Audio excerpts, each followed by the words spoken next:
کریم آقا صلی اللہ علیہ وسلم نے فرمایا اپنی اولاد کو 3 باتیں سکھاؤ. فرمایا پہلی چیز، فرمایا اپنے نبی کی محبت سکھاؤ. پہلی شے اولاد کے دل میں ڈال دو، حضور سے محبت کرنی ہے. صرف محبت نہیں کرنی، اتنی زیادہ کرنی ہے کہ سب سے زیادہ کرنی. صرف سب سے زیادہ نہیں کرنی، اپنی جان سے بھی زیادہ کرنی. کہا اپنی اولاد کو اپنے نبی کی محبت سکھاؤ، اس سے کہیں محرومی نہ رہ جائے. اگر یہ نہیں سکھایا تو کچھ بھی نہیں سکھایا.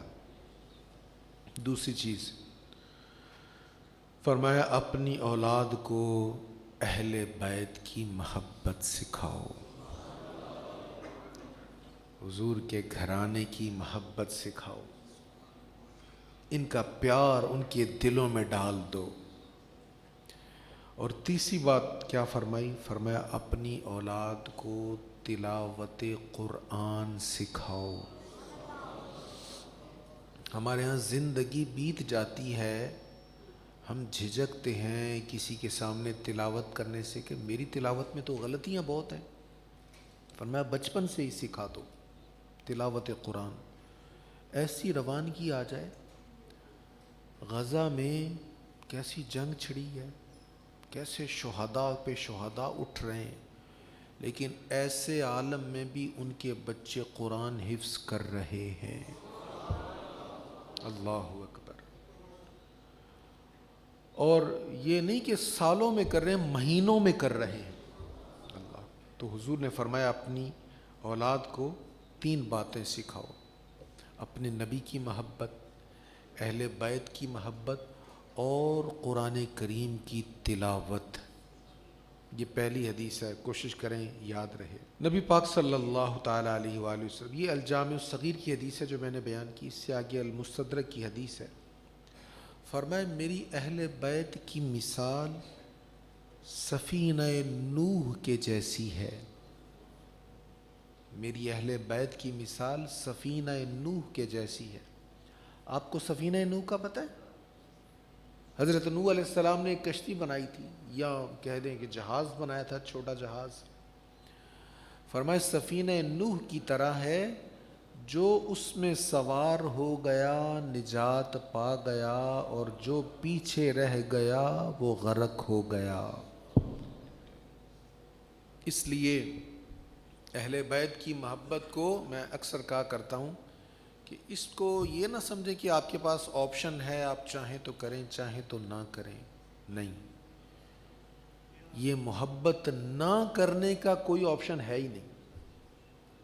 اگر ایمان سلامت لے کر جانا ہے، اگر صحیح ایمان کی لذت کو پانا ہے تو اہل بیت سے محبت ضرور کرنی ہے. اس محبت سے محروم رہ گئے تو دنیا اور آخرت کا نقصان ہو جائے گا.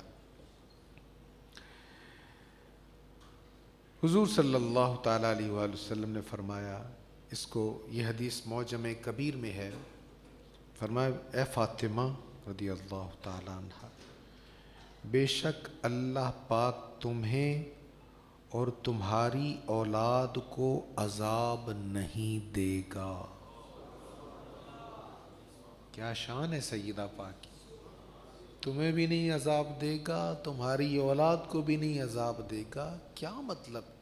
یعنی اے فاطمہ آپ کی شان اتنی عرفہ و اعلیٰ ہے کہ عذاب میں جانے والے یا عذاب میں مبتلا ہونے والے لوگوں میں جو بری خصلتیں ہوتی ہیں ان میں کوئی ایک بھی آپ کی ذات میں نہیں ہے. صرف آپ ہی نہیں بلکہ آپ کی آل پاک میں بھی نہیں ہے. کیوں بھائی؟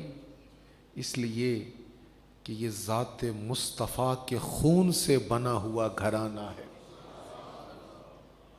اللہ اکبر. اشرف المؤید نے، امام نبہانی علیہ رحمہ نے اس حدیث کو لکھا ہے، کریم آقا صلی اللہ علیہ وسلم نے فرمایا جو شخص وسیلہ حاصل کرنا چاہتا ہے اور چاہتا ہے کہ میری بارگاہ میں اس کی کوئی خدمت ہو، یعنی کوئی تحفہ پیش کرنا چاہتا ہے، کوئی جنت کے لیے وسیلہ بنانا چاہتا ہے کیا کرے؟ فرمایا ایسی خدمت کرے جس کے سبب قیامت کے دن اس کی میں شفاعت کروں۔ جو شخص کو وسیلہ بنانا چاہتا ہے، میری کوئی ایسی خدمت کرنا چاہتا ہے جس کی وجہ سے میں اس کی شفاعت کروں، تو پھر وہ کیا کرے؟ فرمایا اسے چاہیے کہ میری اہل بیت کی خدمت کرے اور انہیں خوش کرے، ان کے دل کی خوشی حاصل کرے۔ میری اہل بیت کو خوش کرے گا تو کریم آقا خوش ہوں گے، حضور خوش ہوں گے تو کل جام کوثر بھی پلائیں گے اور شفاعت بھی فرمائیں گے۔ سبحان اللہ۔ لیکن یاد رکھے کہ حضور کی آل پاک کے لیے صدقے کا مال نہیں ہے۔ یہ بھی حدیث ہے، امام احمد بن حنبل نے اس کو مسند میں لکھا ہے، فرمایا بے شک میرے لیے اور میرے اہل بیت کے لیے صدقے کا مال حلال نہیں ہے۔ کنز العمال میں ہے، کریم آقا صلی اللہ علیہ وسلم فرماتے ہیں میں نے اپنے رب سے مانگا، دعا مانگی، التجا کی، کیا؟ کہ میرے اہل بیت سے کسی کو دوزخ میں نہ لے جائے۔ فرمایا جو مانگا میرے رب نے عطا کر دیا۔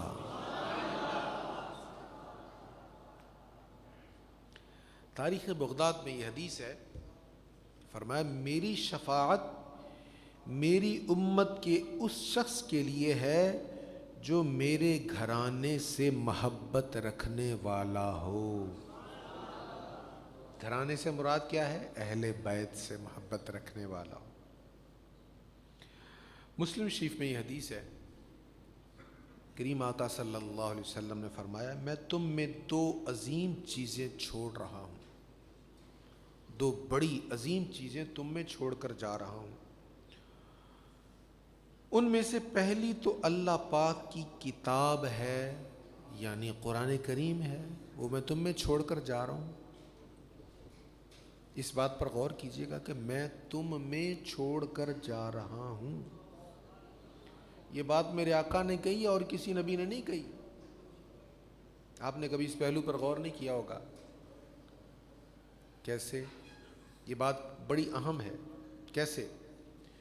دیکھیں، اللہ تعالیٰ نے حضرت عیسیٰ علیہ السلام کو معجزہ عطا فرمایا کہ وہ مردوں کو زندہ کر دیتے تھے،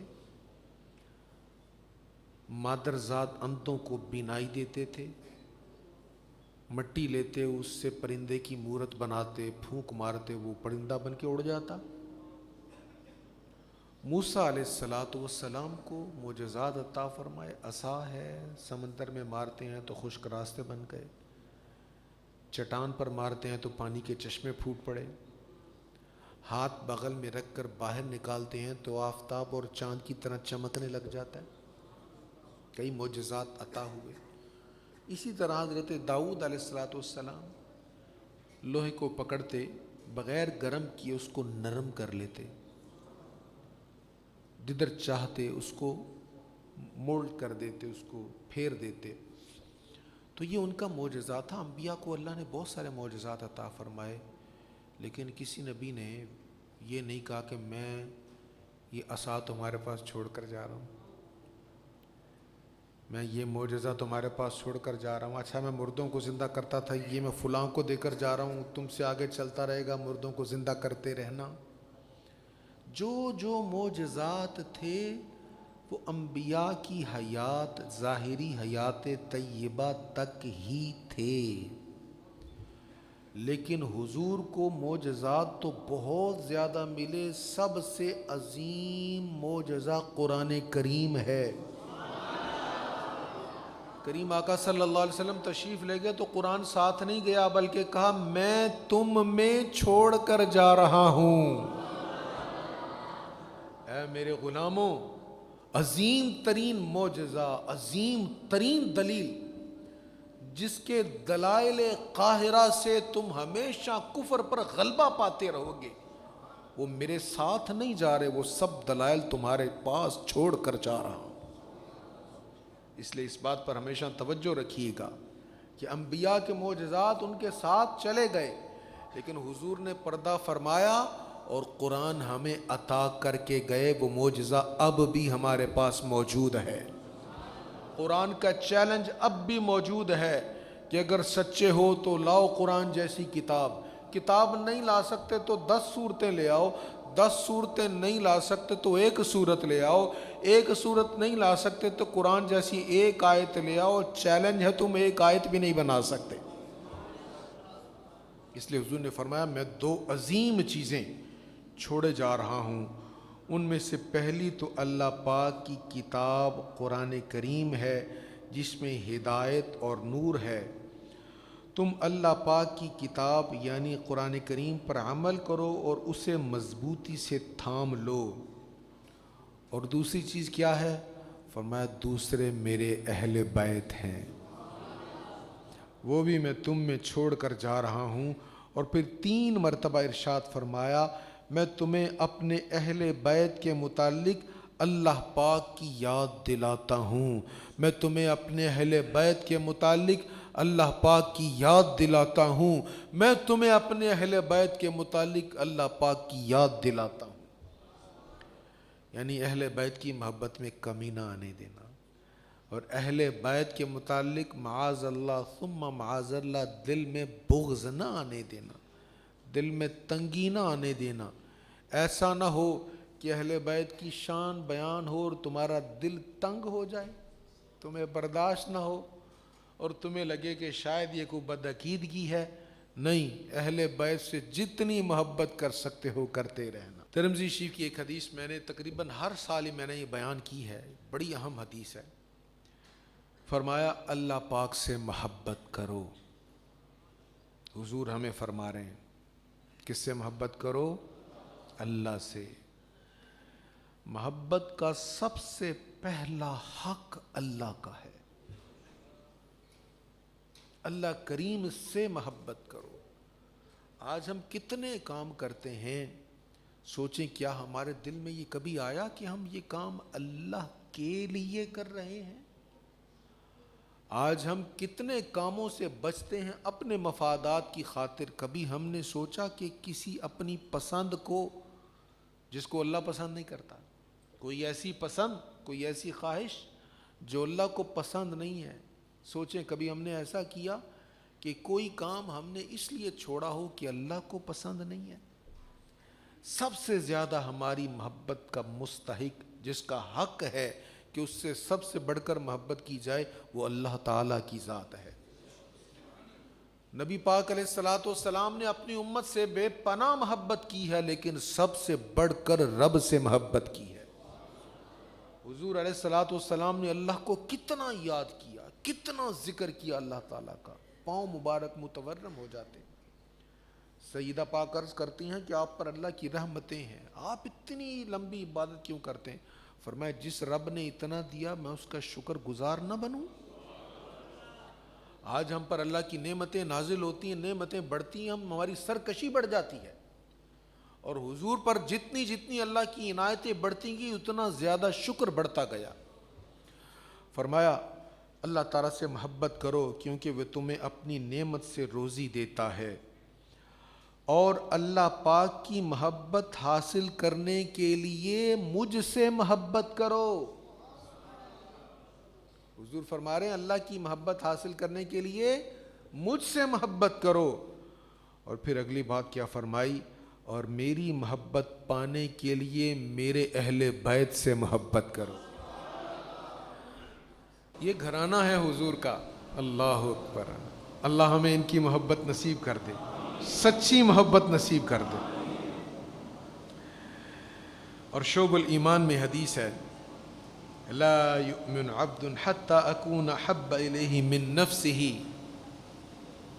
یہ جمعہ کو بھی حدیث میں نے سنائی تھی۔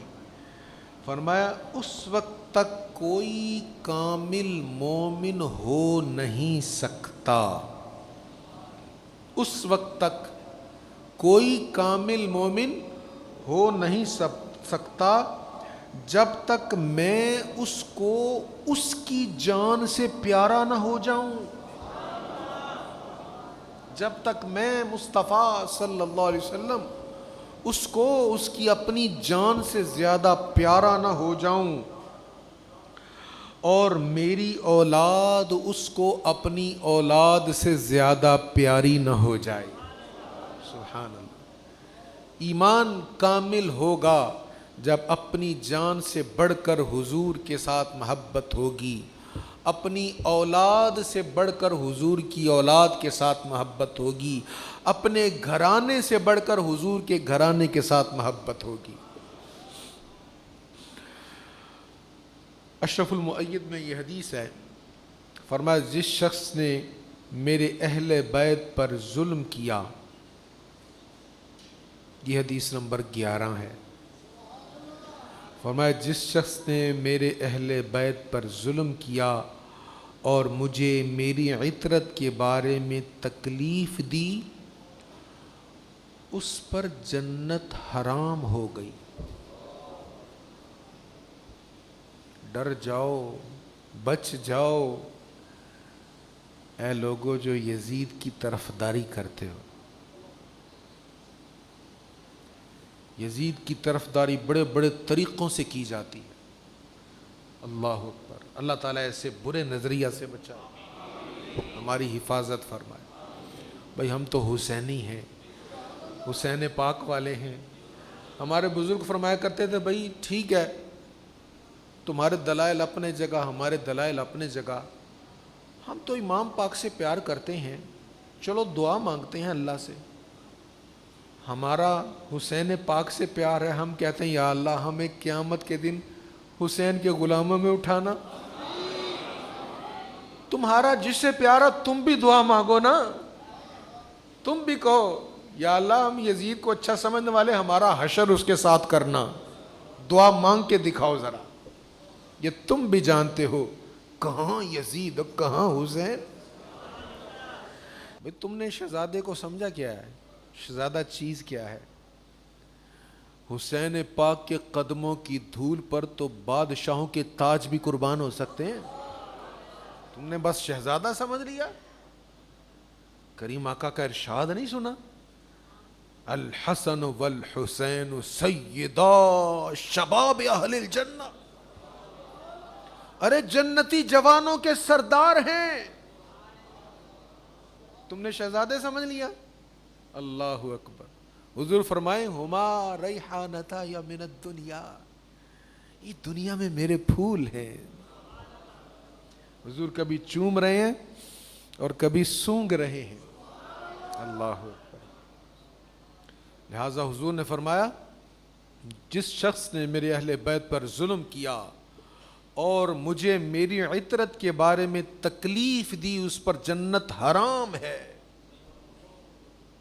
حسین پاک شہید ہو گئے، کربلا والے شہید ہو گئے، لیکن اگر آج بھی کوئی یزید کو ٹھیک کہے تو پھر یہ عطرت پر ظلم کرنے والا ہے. یہ اہل بیت کے معاملے میں رسول کریم علیہ السلام کو تکلیف دینے والا ہے. لہذا سنبھل جائیے، ایسی صحبتوں سے بچ جائیے جس صحبت میں اہل بیت اطہار کی بے ادبی ہو، وہاں نہیں بیٹھنا چاہیے. پھر کریم آقا صلی اللہ علیہ وسلم کا ایک اور فرمان سنیے، معجم اوسط میں ہے. فرمایا جو شخص ہم سے بغض رکھے، یعنی مجھ سے اور اہل بیت سے، مجھ سے اور میری اہل بیت سے بغض یا حسد کرے گا، اسے قیامت کے دن حوض کوثر سے آگ کے چابک مار مار کے بھگا دیا جائے گا. آگ کے چابک پڑیں گے اور بھگا دیا جائے گا، نکلو. یا جب زبانیں سوکھی لے کر آئے، یہاں سے تمہیں جام کوثر نہیں ملے گا. تم حضور سے اور حضور کے گھرانے سے بغض رکھتے تھے، حسد رکھتے تھے، آج تمہیں محروم کر دیا جائے گا. اور مستدرک میں یہ حدیث ہے، فرمایا اس ذات کی قسم جس کے قبضے میں میری جان ہے، ہمارے اہل بیت سے بغض رکھنے والے کو اللہ پاک جہنم میں داخل کرے گا. اور ترمذی شریف میں حدیث ہے، فرمایا اس ذات کی قسم جس کے قبضے میں میری جان ہے، کسی کے دل میں ایمان داخل نہ ہوگا، یعنی ایمان کامل نہیں داخل ہوگا، حتیٰ کہ اللہ اور اس کے رسول کے لیے اے اہل بیت وہ تم سے محبت نہ کر لے، اللہ اور اس کے رسول کے لیے تم سے محبت کرے تو پھر دل میں ایمان داخل ہوگا۔ اس حدیث کی شرح کرتے ہوئے حضرت حکیم الامت مفتی احمد یار خان نعیمی رحمۃ اللہ تعالی علیہ فرماتے ہیں، حدیث پاک کے اس سے کہ تم لوگوں سے محبت کرے کی شرح میں فرماتے ہیں کہ اس سے مراد حضور صلی اللہ علیہ وسلم کے سارے اہل بیت ہیں، سارے اہل بیت یعنی حضور کی اولاد، حضور کے گھر والے اور حضور کی تمام ازواج مطہرات اور حضور کے سارے قرابت دار یعنی رشتہ دار، جن میں حضرت عباس رضی اللہ تعالی عنہ بھی داخل ہیں، ان سے محبت اس لیے کرے کہ اس گھرانے میں، اس خاندان میں رسول اللہ تشریف لائے ہیں۔ ترمذی شریف میں حدیث ہے، فرمایا میں تم میں دو چیزیں چھوڑتا ہوں، اگر تم انہیں تھامے رہو گے تو میرے بعد گمراہ نہ ہوگے۔ ان میں سے ایک چیز دوسری سے بڑی ہے، اللہ پاک کی کتاب یعنی قرآن کریم جو آسمان سے زمین تک دراز رسی کی طرح ہے، اور دوسری چیز کیا ہے؟ میری عطرت یعنی میرے اہل بیت۔ دو چیزیں چھوڑتا ہوں، انہیں تھامے رکھنا۔ پہلی چیز کیا ہے؟ قرآن کریم، اور دوسری چیز میری عطرت یعنی میرے اہل بیت۔ پھر فرمایا یہ دونوں یعنی قرآن کریم اور اہل بیت جدا نہ ہوں گے۔ فرمایا یہ دونوں یعنی قرآن کریم اور اہل بیت جدا نہ ہوں گے حتیٰ کہ میرے پاس حوض کوثر پر آ جائیں گے۔ یہ دونوں جدا نہیں ہوں گے، قرآن اور اہل بیت جدا نہیں ہوں گے یہاں تک کہ حوض کوثر پر آ جائیں۔ تم غور کرو، تم ان دونوں سے میرے بعد کیا معاملہ کرتے ہو؟ اب مرقات المفاتیح میں اس حدیث کی شرح موجود ہے۔ اس کا ایک معنی یہ ہے کہ قرآن اور اہل بیت آپس میں ایک دوسرے سے جدا نہ ہوں گے، یعنی جو حضور کی اہل بیت ہے کبھی بھی قرآن کے خلاف نہیں ہوگی، کبھی بھی قرآن کریم پر عمل چھوڑنے والی نہیں ہوگی، کبھی بھی قرآن مجید فرقان حمید سے دور نہیں ہوگی، یہ ہمیشہ ساتھ ساتھ رہیں گے۔ یہ تو حضور نے فرما دیا، لیکن تاریخ نے بھی بتا دیا کہ جلے ہوئے خیموں سے بھی تلاوت قرآن کی آواز آ رہی تھی۔ صرف خیموں سے آ رہی تھی؟ نہیں بھائی، سر تن سے جدا ہو گیا پھر بھی تلاوت قرآن کی آواز آ رہی تھی۔ کبھی بھی قرآن سے جدا نہیں ہوگی میری اہل بیت۔ اور اس کا معنی یہ بھی ہے کہ اہل بیت سے پیار کرنے والے کبھی بھی قرآن سے جدا نہیں ہوں گے۔ یہ نہیں ہوگا کہ قرآن کے واضح احکام کی مخالفت ہو اور دعویٰ یہ ہو کہ ہم خون رسول ہیں۔ خون رسول جو ہوگا، جو سچا خون رسول ہوگا، وہ قرآن پاک کے ساتھ محبت کرنے والا ہوگا، اور اہل بیت اطہار کے ساتھ قرآن کریم ہمیشہ جڑا رہے گا، کبھی بھی ان سے جدا نہیں ہوگا۔ لہٰذا ان سے پیار کرنے والا بھی اہل بیت سے بھی پیار کر رہا ہوگا اور قرآن سے بھی پیار کرنے والا ہوگا۔ اور قیامت کا جب دن ہوگا، اس کی شرح میں یہ بھی ہے کہ جب قیامت والے دن اہل بیت اور قرآن سے پیار کرنے والے آئیں گے نا اللہ کی بارگاہ میں، تو اہل بیت تو ان کی سفارش کریں گے ہی، قرآن بھی ان کی سفارش کرے گا۔ معجم اوسط میں یہ حدیث ہے، جمع الجوامع میں یہ حدیث ہے، فرمایا تم میں سے پل صراط پر سب سے زیادہ ثابت قدم وہ ہوگا، پل صراط پر سب سے ثابت قدم، بڑی توجہ سے سننے والی حدیث ہے، آپ کو یہ تو پتہ ہے کہ جس نے بھی جنت میں جانا ہے پل صراط سے ہو کر جانا ہے. پل صراط سے گزریں گے پھر آگے جنت آئے گی. پل صراط سے گزرے بغیر کوئی جنت میں نہیں جائے گا. اور پل صراط ایک پل ہے, اس پل کے نیچے دوزخ ہے. جو یہاں پہ ڈگمگا گیا, یہاں سے نیچے گر گیا, وہ سیدھا دوزخ میں جائے گا. اور جو یہاں پہ ثابت قدم رہ گیا وہ جنت میں پہنچ جائے گا. اور یہ پل صراط کوئی بہت چوڑا روڈ نہیں ہے, یہ بہت باریک ہے, تلوار سے بھی زیادہ باریک ہے.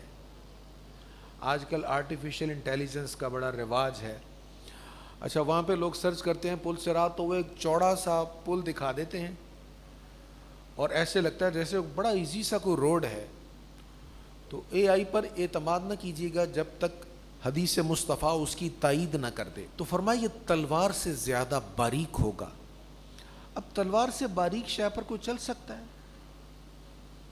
نہیں چل سکتا. وہی چلے گا جس پر اللہ کا کرم ہوگا, وہی چلے گا جس کے لیے دعائے مصطفیٰ ہوگی, جس کے لیے حضور کہہ رہے ہوں گے رب سلم رب سلم رب سلم, یا اللہ اس کو سلامتی سے پار لگا دے, یا اللہ اس کو سلامتی سے پار لگا دے. تو یہاں کون ثابت قدم ہوگا؟ سنیے حدیث.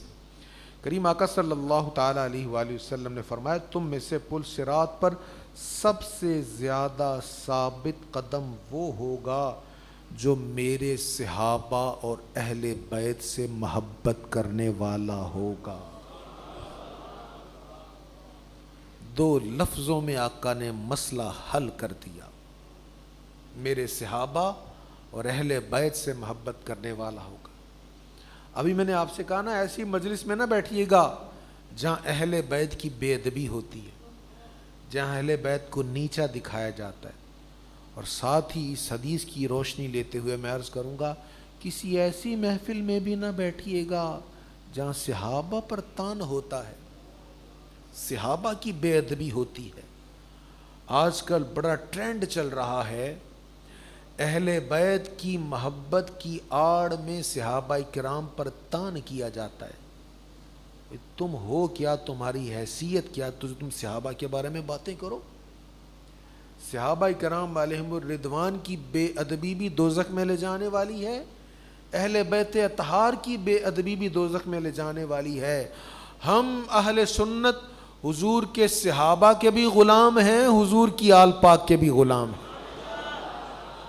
حضرت علامہ عبدالرؤف مناوی رحمۃ اللہ تعالیٰ علیہ اس حدیث پاک کی شرح میں فرماتے ہیں یہ فضیلت اس کے لیے ہے جس مسلمان کے دل میں صحابہ و اہل بیت دونوں کی محبت جمع ہو گئی اور اسی حالت میں وہ دنیا سے گیا. صحابہ سے بھی محبت کرتا ہے, اہل بیت سے بھی محبت کرتا ہے, اور اسی محبت پر قائم رہتے ہوئے وہ دنیا سے جاتا ہے, تو اللہ تعالیٰ پل صراط پر سے ثابت قدمی سے اس کو گزار دے گا. حضور علیہ الصلوۃ والتسلیم نے ارشاد فرمایا میرے اہل بیت و انصار, انصار سے مراد ہے مدینہ منورہ کی وہ صحابہ جنہوں نے مکہ شریف سے آنے والوں کو ویلکم کیا تھا. فرمایا میرے اہل بیت اور انصار صحابہ میری خاص جماعت اور میرے ہم راز ہیں, یعنی ان سے کبھی دوری اختیار نہ کرنا. نبی پاک علیہ السلام نے فرمایا اللہ پاک نے اور میں نے 6 افراد پر لعنت کی ہے. بس 2 حدیثیں آپ کو سنوں گا, وقت ختم ہو رہا ہے. فرمایا اللہ تعالیٰ نے اور میں نے, حضور خود فرماتے میں نے 6 افراد پر لعنت کی ہے. نمبر 1, اللہ پاک کی کتاب میں زیادتی کرنے والا,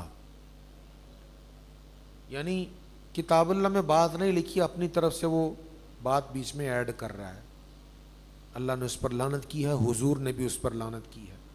نمبر 2, تقدیر کو جھٹلانے والا, وہی ہوگا جو اللہ تعالیٰ نے قلم قدرت سے لکھ دیا ہے.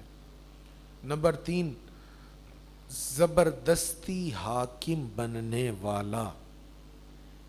زبردستی حاکم بننا چھوٹا جرم نہیں ہے, بہت بڑا جرم ہے. پھر فرمایا اس شے کو عزت دینے والا جسے اللہ نے ذلیل کیا ہے. اللہ کی بھی اس پر لعنت ہے، حضور کی بھی لعنت ہے۔ کس پر؟ جس نے اس شے کو عزت دی جس کو اللہ نے ذلیل کیا ہے۔ آج کتنی چیزیں ہماری زندگی میں داخل ہو گئیں جو ذلیل تھی، ہم اس کو عزت دے رہے ہیں۔ وہ فن، وہ شعبہ جس کو کبھی گالی کہا جاتا تھا، آج ہم نے اس کے عزت والے نام رکھ لیے اور اس پر انعامات دیے جاتے ہیں، اور وہ برے شعبوں کو سر انجام دینے والوں کے ناموں پر پل بن رہے ہیں، سڑکیں بن رہی ہیں، چوک بن رہے ہیں۔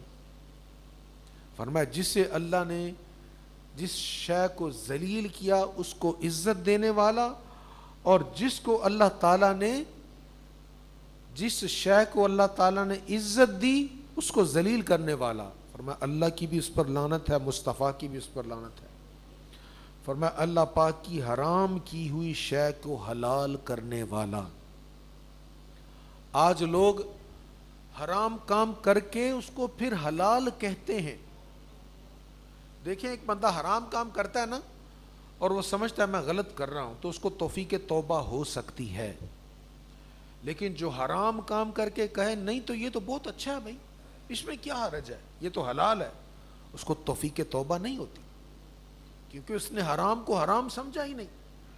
اس کے دو جرم ہیں، ایک تو حرام کام کیا، دوسرا اس حرام کام کو حلال سمجھا اور اس کا دفاع کیا، یہ دو جرم ہیں، اور دوسرا جرم پہلے سے بڑا جرم ہے۔ اس لیے فرمایا اللہ پاک کی حرام کی ہوئی شے کو حلال کرنے والا۔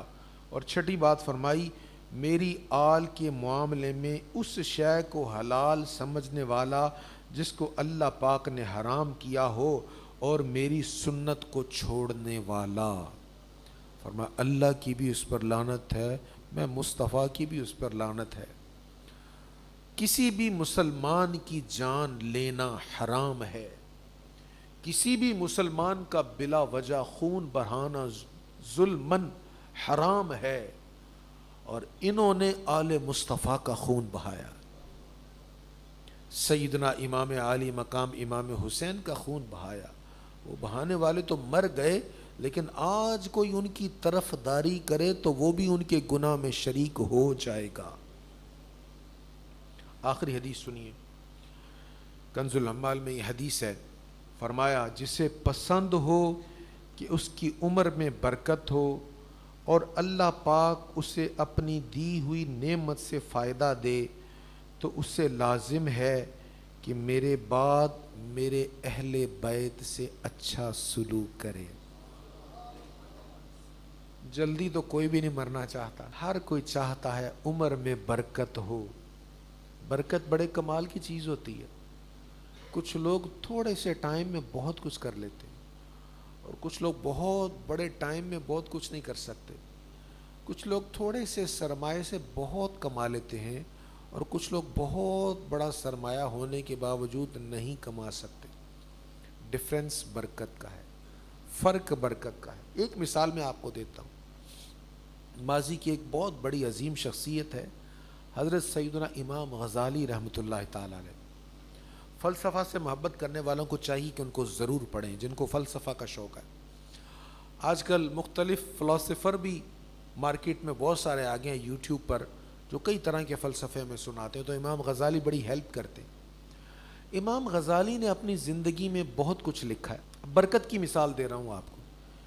امام غزالی نے اپنی زندگی میں آرام بھی کیا ہے، کھانا بھی کھایا ہے، بہت سفر بھی کیا ہے، بہت لمبے لمبے اسفار کیے ہیں، سفر بہت کیا کرتے تھے، تعلیم بھی حاصل کی ہے، اور اپنی زندگی میں انہوں نے جتنا لکھ دیا ہے، ایک انسان اپنی پوری زندگی میں اس کو پڑھ نہیں سکتا۔